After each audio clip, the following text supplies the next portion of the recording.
Oke, selamat bertemu kembali dengan saya. Pada kesempatan kali ini saya akan berbagi tentang pengujian chi-square atau pengujian chi-square atau pengujian chi kuadrat. Ada beberapa istilah yang barangkali nanti beberapa orang menggunakan yang berbeda-beda. Untuk kesempatan kali ini saya akan menunjukkan beberapa pengujian chi-square yang umum, kemudian nanti akan saya fokus di satu pengujian yang barangkali memerlukan perhatian khusus. Oke, langsung saja. Pengujian chi-square. Nah, pengujian ini digunakan untuk menguji rasio atau rasio itu perbandingan ya. Misalnya merah dan putih, perbandingannya tertentu 3:1 misalnya. Atau ternak jantan dan betina yang dilahirkan dari populasi sapi tertentu misalnya. Apakah perbandingannya 50% banding 50%. Nah, biasanya kita punya teori untuk rasio tertentu, misalnya jenis kelamin jantan betina dari sapi pedet yang dilahirkan. Barangkali teori yang paling sering dipakai adalah teori kromosom XY. Kalau XX betina, XY jantan, maka kemudian bagaimana rasio anak-anaknya tergantung dari ketua yang ada di sana. Nah, demikian juga ada teori Mendel misalnya. Ternak warna hitam kalau kawin dengan warna putih, warna bulunya, bagaimana anak-anaknya, apakah dia hanya memunculkan dua warna hitam dan putih, ataukah ada warna antara hitam dan putih, misalnya abu-abu. Nah, di sana ada teori tentang efek gen, komplit dominan atau mungkin kodominan, setengah dominan ya. Nah, apakah 3:1 ataukah 1:2:1.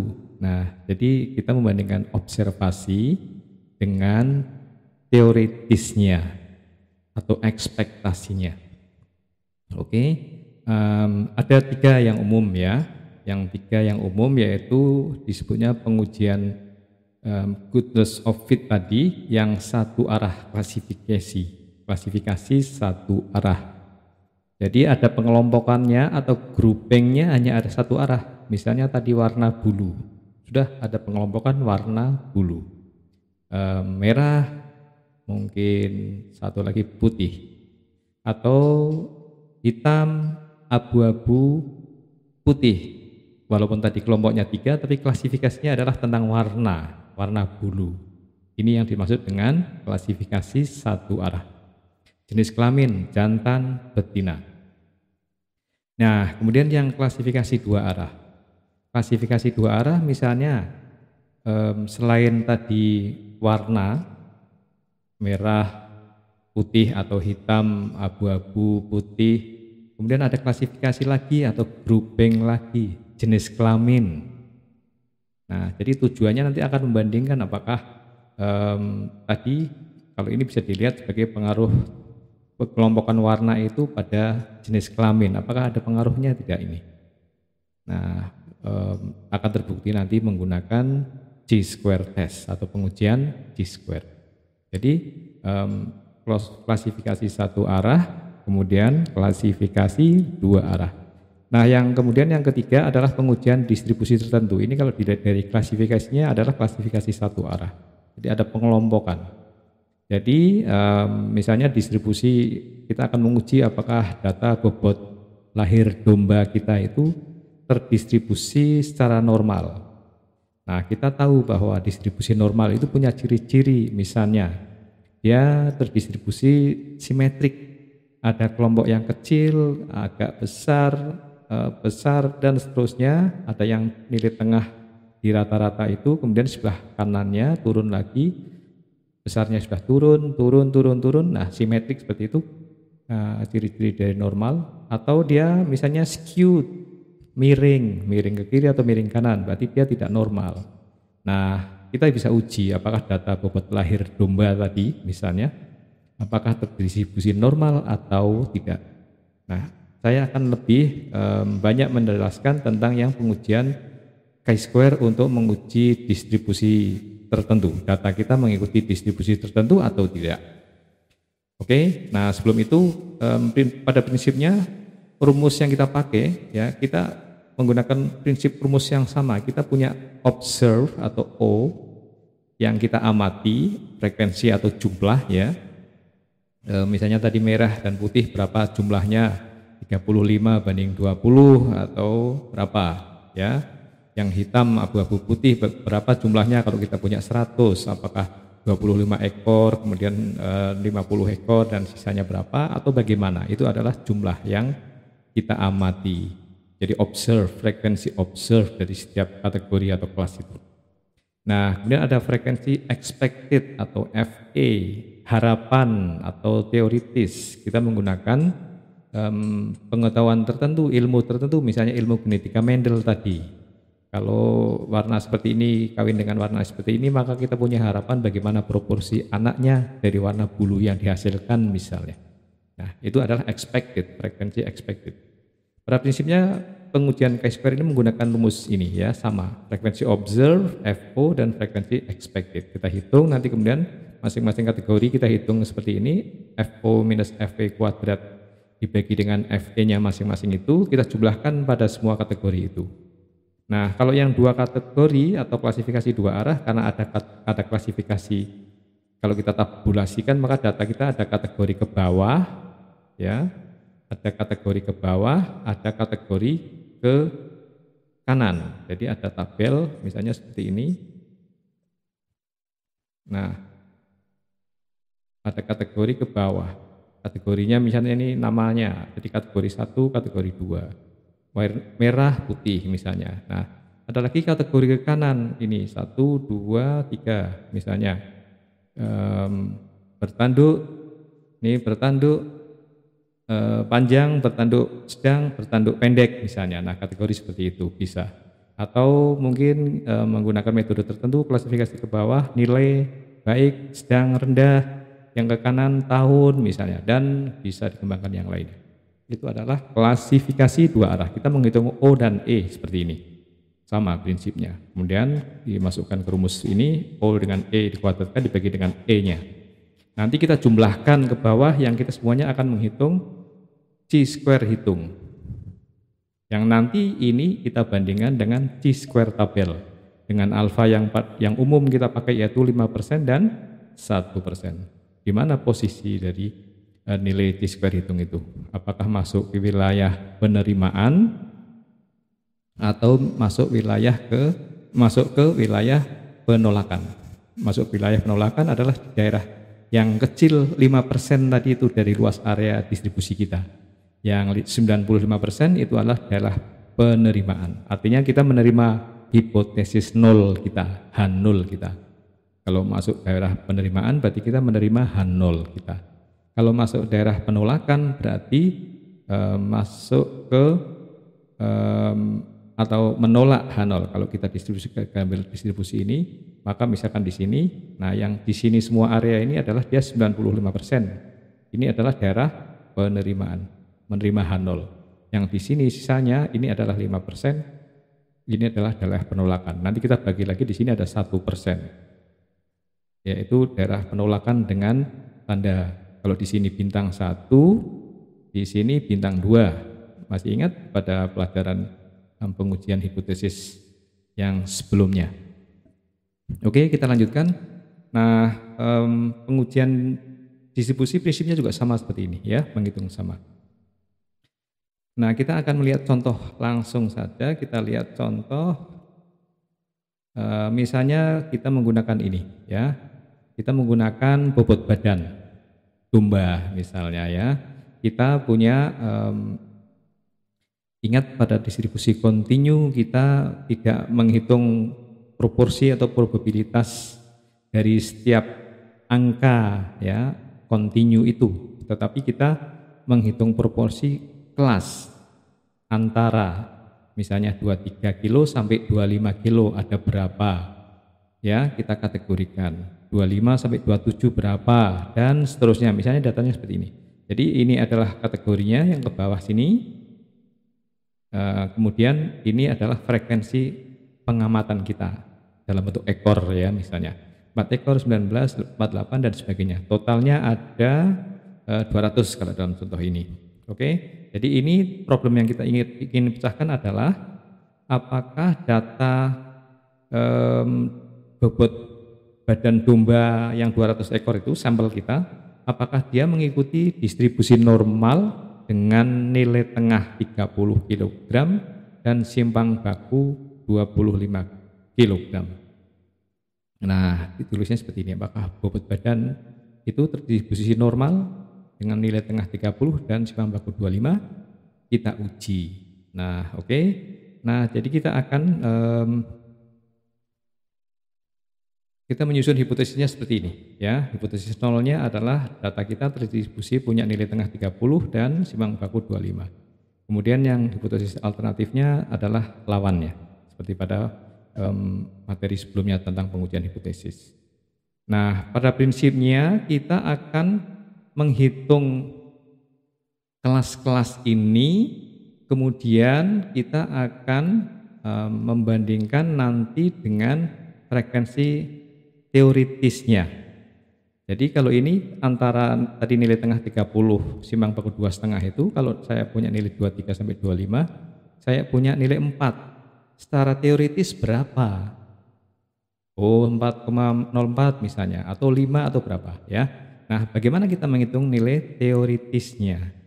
Jadi kita menggunakan prinsip distribusi normal baku. Normal baku itu seperti ini.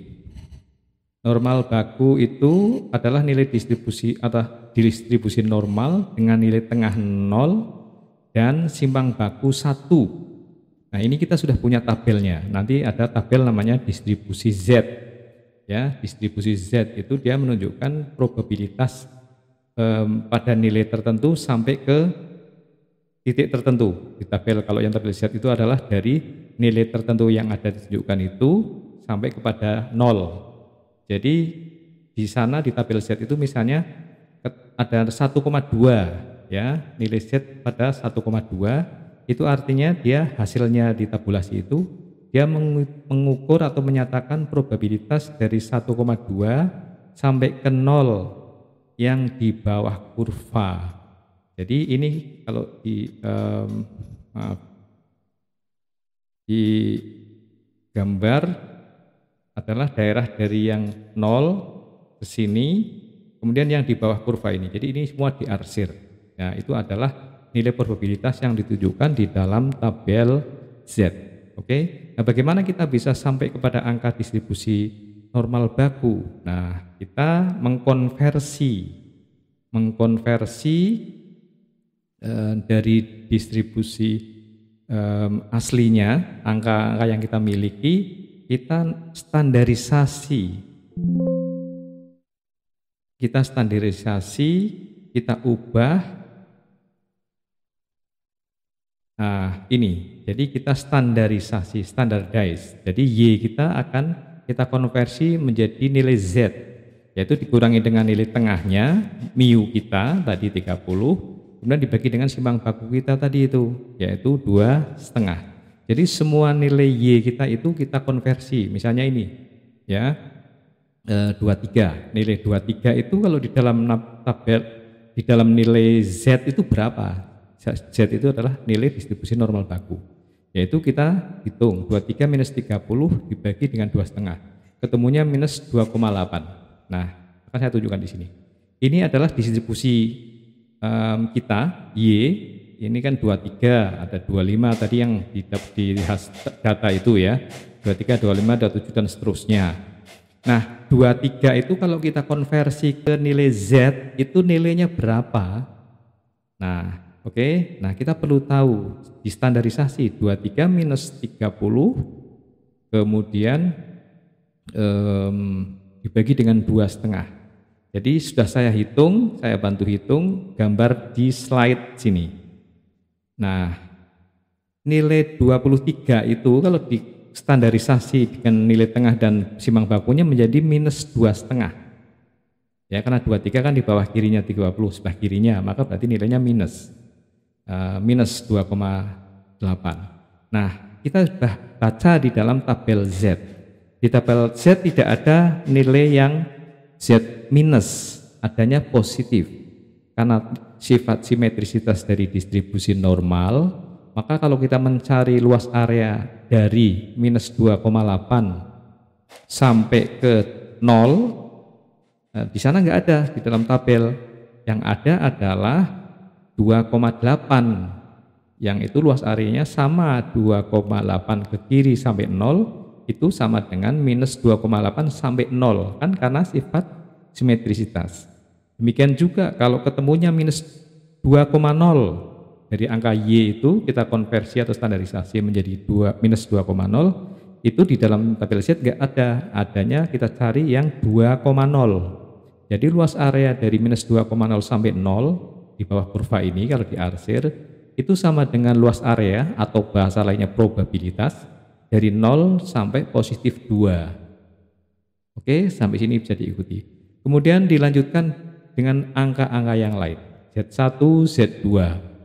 Nah, kita kan tadi bahwa problem kita punya data yang 23 sampai 25 kan.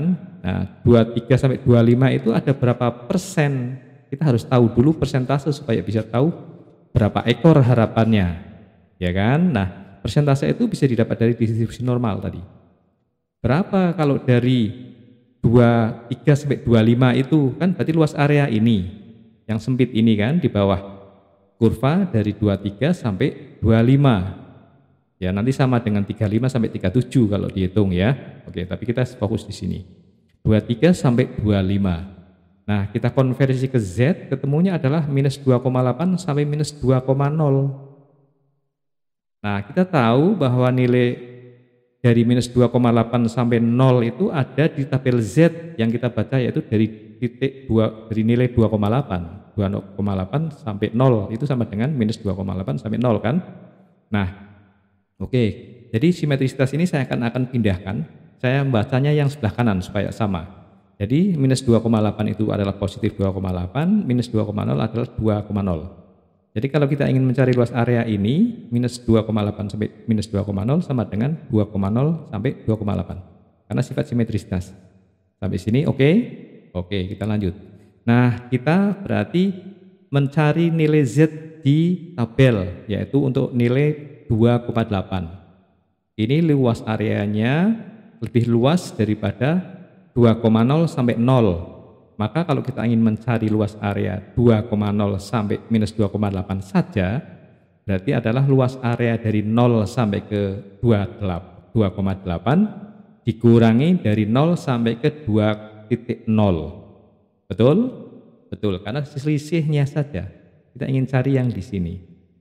Nah, kalau sudah kita tahu nilai probabilitas Z 2,8 dibaca di tabel Z, kemudian kita tahu nilai Z untuk 2,0 yang dari sini ke sini, maka selisih yang besar dikurangi yang kecil itu adalah luas area di sini. Berarti itu adalah probabilitas nilai yang 23 sampai 25. 23 sampai 25 probabilitasnya berapa? Proporsi harapannya berapa? Ketemu di sini proporsi harapan setelah tadi tabel Z itu kita ketemu 0,0202. Nah, untuk tahu jumlah harapannya berarti proporsi harapan dikalikan dengan tadi berapa? 200 ekor. Berarti 0,0202 kali 200 ketemunya 4,04. Jangan dibulatkan ya, ini adalah harapan. Jadi jangan dibulatkan, ini biarkan saja digitnya ditulis. Kemudian dikalikan dengan 200 maka ketemu di sini.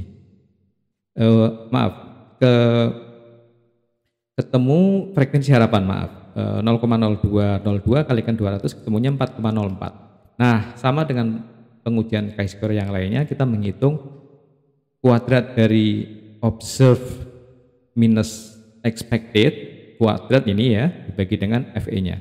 Nah, kemudian kita semua kategori kita hitung itu FO minus FE kuadrat bagi FE-nya. Ketemu di sini, dan akhirnya kita mendapatkan nilai chi-square hitung ya. Ingat, dicatat di catatan kalian. Ini adalah angka ini hasil jumlah dari FO minus FE kuadrat dibagi dengan FE adalah nilai chi-square hitung, ya, nilai chi-square hitung. Setelah itu maka kita akan bandingkan seperti pengujian lainnya, pengujian inferensi statistik yang lainnya, kita bandingkan dengan nilai tabel. Jadi nilai tabelnya adalah oke, sebelum itu kita harus tahu derajat bebas, ya, seperti di pengujian chi-square lainnya. Jadi pengujian terhadap distribusi ini, yaitu distribusi normal, kategorinya dikurangi D. Apa itu D? D adalah jumlah parameter kita. Parameter itu apa? Kalau nilai distribusi normal memiliki dua parameter ukuran dari populasinya, yaitu nilai tengah dan simbang baku. Berarti ada dua parameter.